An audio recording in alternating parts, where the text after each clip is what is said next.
நான் உங்க டாக்டர் சங்கீதா முசிறிலேருந்து பேசுகிறேன். இன்றைக்கி நம்ம ஹேர் வாஷ் பவுடருக்காக இவ்வளோ தேவையான இன்க்ரீடியன்ஸ்லாம் காய வச்சுருக்கோம்.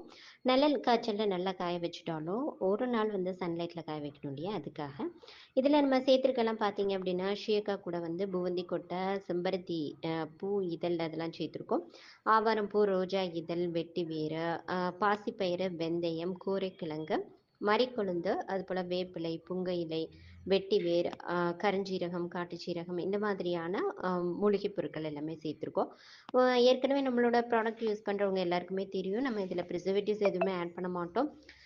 இந்த வந்து ஹேர் வாஷ் பவுடரை நீங்கள் வந்து வெந்நீர் கூட மிக்ஸ் பண்ணிக்கோங்க. இல்லை அப்படின்னா சாதம் வடித்த கஞ்சி இருக்கும் இல்லையா, அது கூட மிக்ஸ் பண்ணி ஒரு 5 மினிட்ஸ் டு 10 மினிட்ஸ் வந்து ஹேர் பேக் மாதிரி போட்டு வச்சுருந்துட்டு அப்புறம் வாஷ் பண்ணிங்க அப்படின்னா எண்ணெய் பிசுக்கு போகிறது மட்டும் இல்லாமல் ஹேருக்கு நல்ல ஒரு ஸ்ட்ரென்த்து கொடுக்கும். நல்ல கருமையான நீண்ட கூந்தல் கிடைக்கிறதுக்கு ரொம்பவே ஹெல்ப்ஃபுல்லாக இருக்கும். நன்றி.